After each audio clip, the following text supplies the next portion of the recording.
Good morning Chhattisgarh. इस bulletin में आपको मिलेगा छत्तीसगढ़ की हर खबर का अपडेट, लेकिन उससे पहले एक नजर आज की हेडलाइंस पर।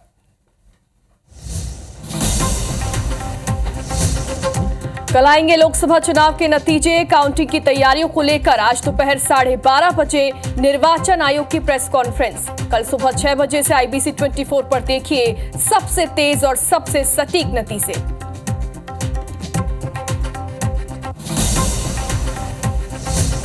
रायपुर में मतगणना से पहले भाजपा का महायज्ञ। 400 सीट के लिए काली मंदिर में अनुष्ठान। कई दिग्गज होंगे शामिल।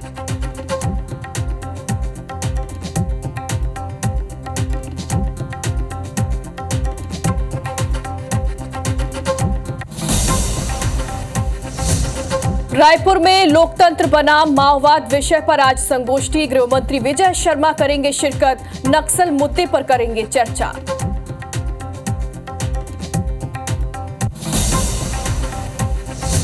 मतगणना से पहले छत्तीसगढ़ की महतारियों को सौगात। सरकार ने जारी की महतारी बंधन योजना की चौथी किस्त। 70 लाख महिलाओं के खाते में 1000 ट्रांसफर।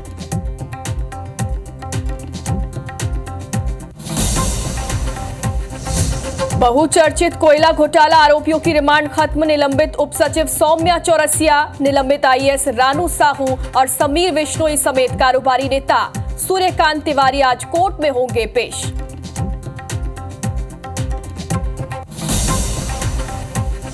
प्रदेशवासियों को लू से मिलेगी राहत। तापमान में रहेगी गिरावट। कुछ हिस्सों में बारिश की भी संभावना।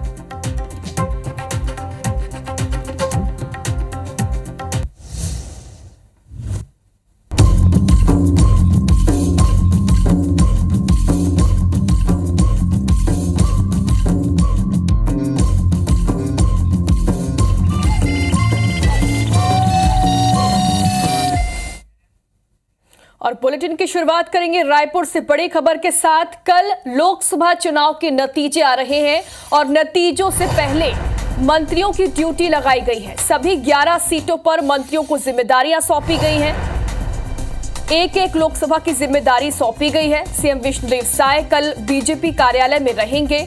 डिप्टी CM विजय शर्मा राजनांदगांव लोकसभा में रहेंगे और इसी तरह डिप्टी CM अरुण साव बिलासपुर में मौजूद रहेंगे। तो सभी मंत्रियों की 11 लोकसभा सीटों पर ड्यूटी लगाई गई है।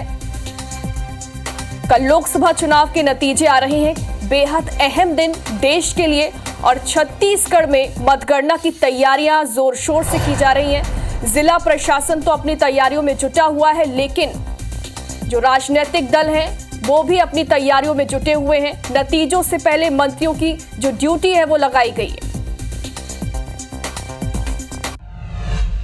और जारी है। एजेंट के साथ ही कार्यकर्ताओं को तैयार किया जा रहा है। इसके साथ ही प्रदेश स्तर पर भी राजनीतिक पार्टी मतगणना पर पूरी नजर रखेंगी। इसके लिए राजद ने प्रदेश कार्यालय में वॉर रूम भी तैयार किया है, जहां से सभी मतगणना स्थलों की रिपोर्ट एकत्र की जाएगी। वहीं विवाद की स्थिति होने पर भी वॉर रूम को पूरी जानकारी दी जाएगी। मतगणना को लेकर बीजेपी मंत्रियों को भी जिम्मेदारी दी गई है। प्रदेश के मंत्री मतगणना स्थल की निगरानी करते नजर आएंगे। राजनांदगांव की जिम्मेदारी उप मुख्यमंत्री विजय शर्मा को दी गई है। उप मुख्यमंत्री अरुण साव बिलासपुर में, कैबिनेट मंत्री रामविचार नेताम सरगुजा में, मंत्री केदार कश्यप बस्तर में, मंत्री टंकराम वर्मा दुर्ग लोकसभा में, OP चौधरी रायगढ़ में, लखनलाल देवांगन और श्याम बिहारी जायसवाल कोरबा में मुस्तैद रहेंगे। सांसद सुनील सोनी रायपुर लोकसभा की काउंटिंग पर नजर रखेंगे। भारतीय जनता पार्टी के हमारे सभी वरिष्ठ नेता अपने अपने लोकसभा क्षेत्रों में रहेंगे और एक कंट्रोल रूम की स्थापना रायपुर में रहेगी।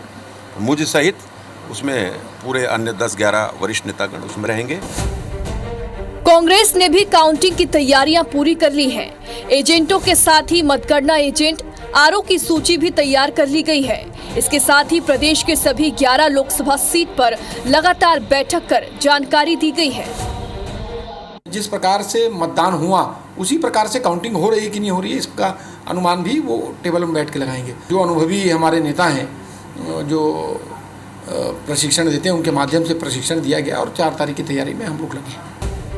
भारतीय जनता पार्टी ने अपने काउंटिंग एजेंट को चुनाव परिणाम आते तक टेबल नहीं छोड़ने के निर्देश दिए हैं, तो वहीं कांग्रेस ने अपने कार्यकर्ताओं को एक एक वोट पर नजर रखने को कहा है। राजेश मिश्रा, IBC 24, रायपुर।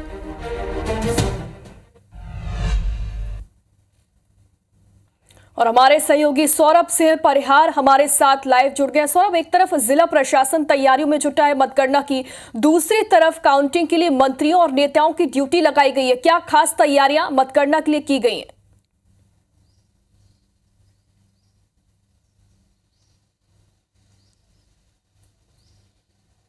बिल्कुल, देखिए कल रिजल्ट आना है और रिजल्ट से पहले चाहे कांग्रेस हो या बीजेपी, दोनों दलों ने खूब तैयारी की है मतगणना को लेकर कि किस तरीके से वहां पर एजेंट को बैठाने हैं, किस तरीके से जो दिशा निर्देश है उसका पालन कराया जाए। और खासकर कांग्रेस जो आज विपक्ष में है वो काफ़ी इसको लेकर सतर्क है और बार बार जैसे कई तरह के आरोप लगाते रहे हैं EVM को लेकर, लोकतंत्र की दुहाई जो है कांग्रेस पार्टी के नेता देते रहे हैं। लेकिन इस बीच जो है खबर यही है कि अब जो छत्तीसगढ़ के सभी मंत्री हैं वो अपने अपने लोकसभा क्षेत्रों में रहेंगे और पूरी तरीके से निगरानी रखेंगे, क्योंकि औसतन एक लोकसभा में 8 से 9 विधानसभा आते हैं, तो वहां पर वो दौरे भी करते रहेंगे। जैसे उदाहरण के तौर पर बताऊं, विजय शर्मा जो राजनांदगांव लोकसभा को देखेंगे पूरी तरीके से। राजनांदगांव लोकसभा के अंतर्गत 8 विधानसभाएं आती है, उसमें कवर्धा है, पंडरिया है, मोहला मानपुर है, खुज्जी है और ऐसे राजनांदगांव शहर है, तो डोंगरगढ़ है।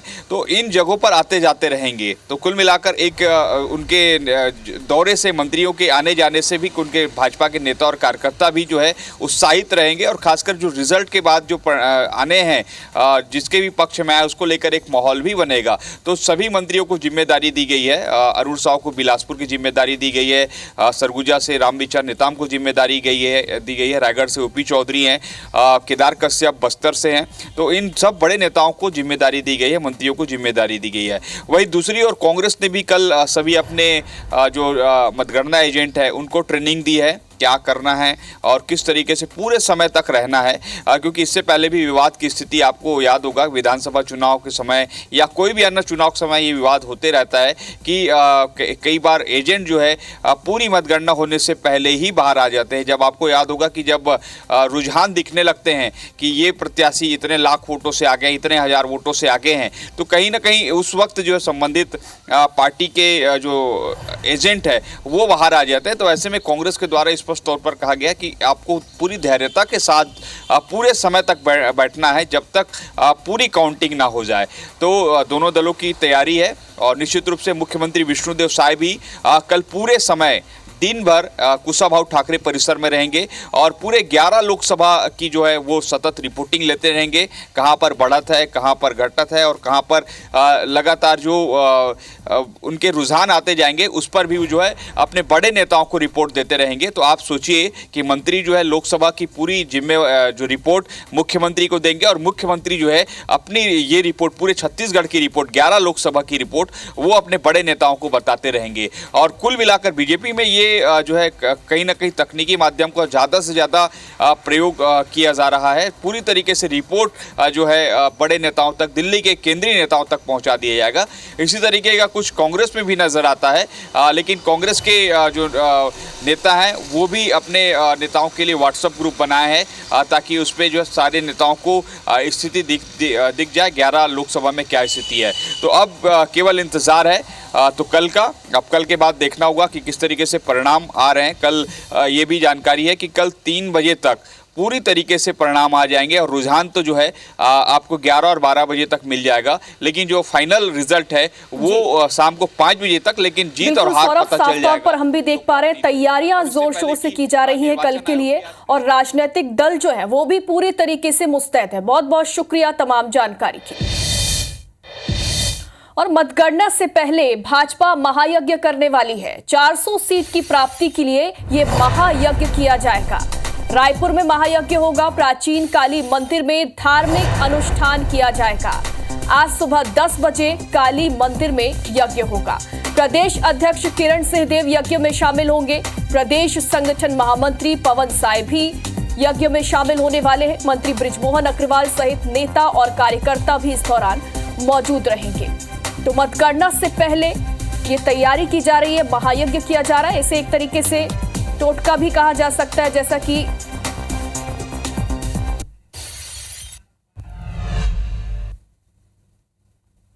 और अब रायपुर से बड़ी खबर, महतारी वंदन योजना की चौथी किस्त जारी कर दी गई है। 70 लाख महिलाओं के खाते में 1000 रुपए ट्रांसफर कर दिए गए हैं। महतारी वंदन योजना के तहत हर महीने 1000 रुपए मिलते हैं और इसी के तहत ये राशि ट्रांसफर की गई है। महतारी वंदन योजना की जो चौथी किस्त है वो 70 लाख महिलाओं के खाते में ट्रांसफर कर दी गई है। तो हर महीने महतारी वंदन योजना की जो राशि है वो महिलाओं के खाते में ट्रांसफर की जाती है और इसी के तहत 1000 रुपए 70 लाख महिलाओं के खाते में ट्रांसफर कर दिए गए।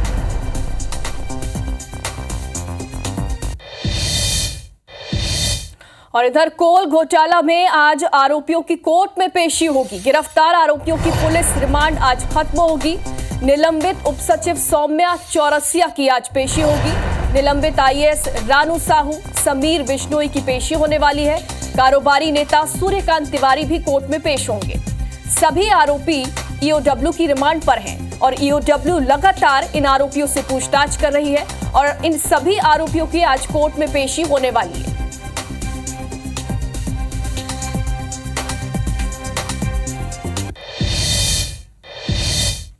रायपुर में लॉरेंस बिश्नोई और अमन साहू गैंग के गिरफ्तार 4 शातिर शूटर्स को रविवार को कोर्ट में पेश किया गया, जहां से कोर्ट ने 14 दिन की न्यायिक रिमांड पर सभी आरोपियों को जेल भेज दिया है।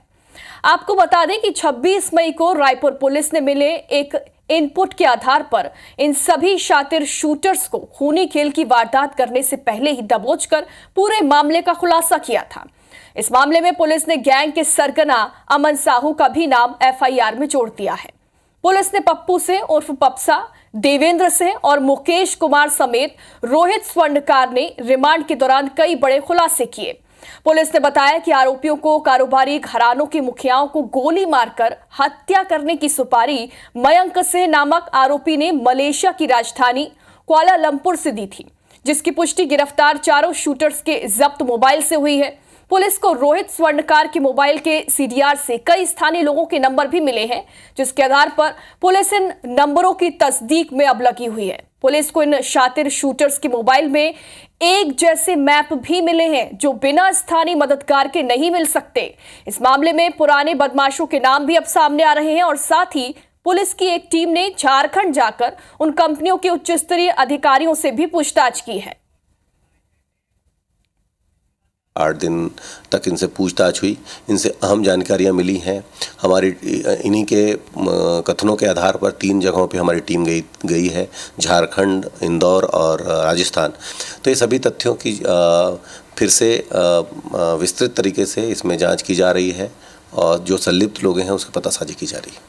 तो अमन सिंह का नाम इसमें खोला गया है और इसको रिमांड पे लिया जाएगा और अन्य लोग हैं जो इसमें संलिप्त हैं उनकी पतासाजी की जा रही है, उनको जरूर उनके खिलाफ वैधानिक कार्रवाई होगी। जिसमें IBC 24 को भी एक मेल आया है, उसकी जानकारी हमको मिली है। जो भी टेक्निकल माध्यम से आया है उसके लिए हमारी साइबर की टीम लगी है, इसकी पतासाजी की जाएगी और इसको सलाखों के पीछे भेजा जाएगा।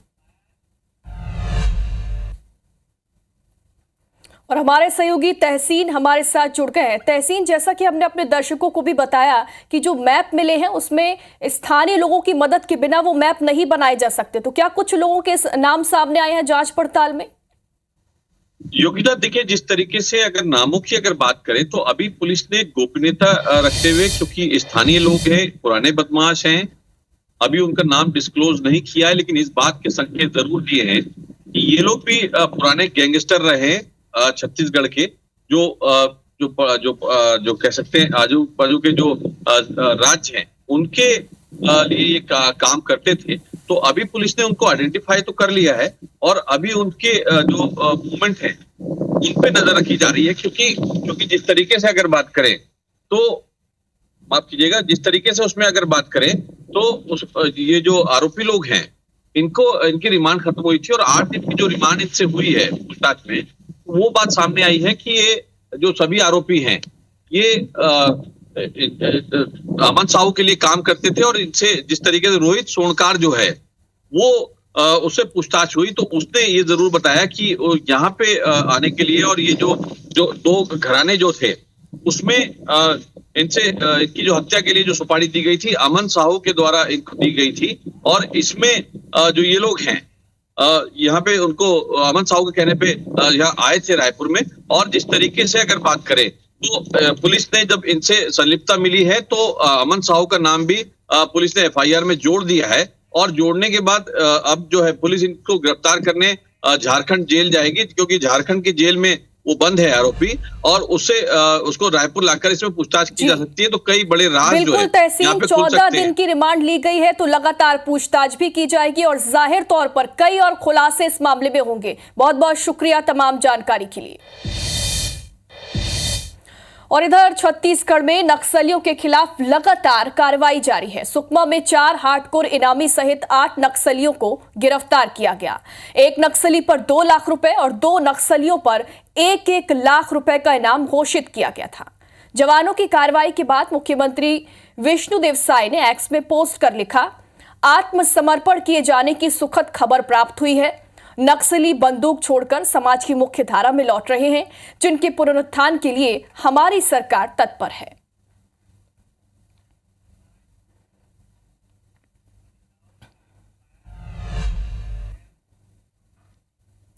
और अब खबर सुकमा से है। प्रधान आरक्षक सोढ़ी लक्ष्मण की हत्या कर दी गई है। धारदार हथियार से हत्या की गई। अज्ञात आरोपियों ने इस वारदात को अंजाम दिया है। देर रात गादीरास इलाके में वारदात को अंजाम दिया गया। गादीरास थाना पुलिस इस पूरे मामले की जांच पड़ताल में जुटी हुई है। तो सुकमा से ये बड़ी खबर आपको बता रहे हैं, प्रधान आरक्षक सोढ़ी लक्ष्मण की हत्या कर दी गई है। बताया जा रहा है कि धारदार हथियार से हत्या की गई है।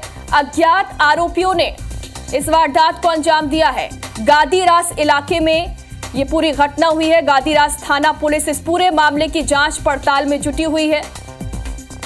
आरोपियों की पहचान नहीं हो पाई है। पुलिस लगातार इस मामले की जांच पड़ताल में जुटी हुई है। हत्या की वजह भी अभी तक सामने नहीं आ पाई है। जाहिर तौर पर अज्ञात आरोपी हैं तो हत्या की वजह अभी तक नहीं पता चल पाई है। ज्यादा जानकारी के लिए हमारे सहयोगी नरेश हमारे साथ जुड़ गए। नरेश, क्या है पूरा मामला और अभी तक पुलिस की जांच पड़ताल कहां तक पहुंची है? देखिए, पुलिस क्योंकि दोनों संभावनाओं पर जांच कर रही है, क्योंकि गादीरास इलाके में अमूमन जो है ऐसा कम देखा जा रहा था कि इस तरह की घटनाएं पिछले कुछ समय में हुई हों। और प्रधान आरक्षक बता रहे हैं कि निजी काम से गए हुए थे, उसी दौरान धारदार हथियार से कुछ लोगों ने इनकी हत्या की और मौके से फरार हो गए। तो फिलहाल पड़ताल की जा रही है, पर जिस तरह से हत्या की गई है उससे लगता है कि ये माओवादी हत्या ही है, लेकिन पुलिस मामले में जांच करने की बात कह रही है। जी, कौन से थाने में पदस्थ थे ये और क्या उनकी किसी से दुश्मनी रही है? नहीं, देखिए, ये प्रधान आरक्षक थे, गादीरास थाने में, सुकमा जिले के गादीरास थाने में पदस्थ थे और ऐसी कोई बात दुश्मनी जैसी नहीं थी। लेकिन क्योंकि नक्सल प्रभावित क्षेत्र है, इसलिए पुलिस जो जवान या ऐसा कैंप से बाहर जब भी ये लोग जाते हैं तो इस तरह की कई घटनाएं देखने में आती हैं। और पिछले कुछ समय से सिलसिलेवार ये हो भी रहा है कि जिस तरह से पुलिस आक्रामक तरीके से माओवादियों के खिलाफ अभियान चला रही है, वैसे में जो कैंप हैं इनके आसपास माओवादियों के स्मॉल एक्शन टीम इस तरह की निगरानी रखती है कि कौन किस जगह पर या किसी गांव में जा रहा है। तो इसी वजह से संभवतः प्रधान आरक्षक से जुड़ी जानकारी लीक हुई और उन पर इस तरह का हमला हुआ होगा। बिल्कुल नरेश, प्रारंभिक तौर पर तो जैसा कि आप बता रहे हैं कि यही माना जा रहा है, चूंकि नक्सल प्रभावित इलाका है तो हो सकता है कि इसी वजह से हत्या की वारदात को अंजाम दिया गया। लेकिन क्या आसपास के लोगों से पूछताछ की गई? उनके जान पहचान के लोगों से पूछताछ में कुछ बातें सामने आई है? जी, देखिए, पुलिस पूछताछ कर रही है क्योंकि एक निर्धारित प्रक्रिया है। घटना स्थल का निरीक्षण हो चुका है, पंचनामा किया जा चुका है और शव को पोस्टमार्टम के लिए रवाना कर दिया गया है। लेकिन अभी पुलिस ने खुलासा नहीं किया है कि हत्या किसने की है और अज्ञात आरोपियों के खिलाफ मामला दर्ज कर लिया गया है।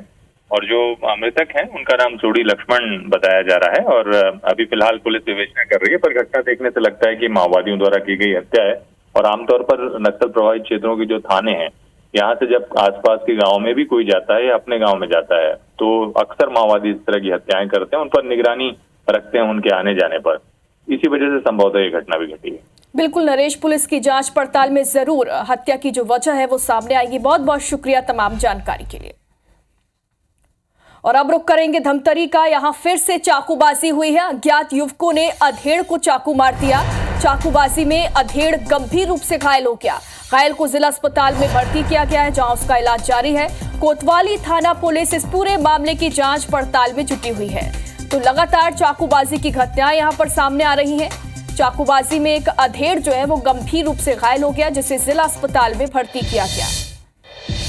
और धमतरी में कुत्तों का भी आतंक है। कुत्ते के काटने से 5 साल की बच्ची की मौत हो गई। आवारा कुत्तों के झुंड ने बच्ची पर हमला किया था। बच्ची का रायपुर के निजी अस्पताल में इलाज चल रहा था, जहां उसकी मौत हो गई।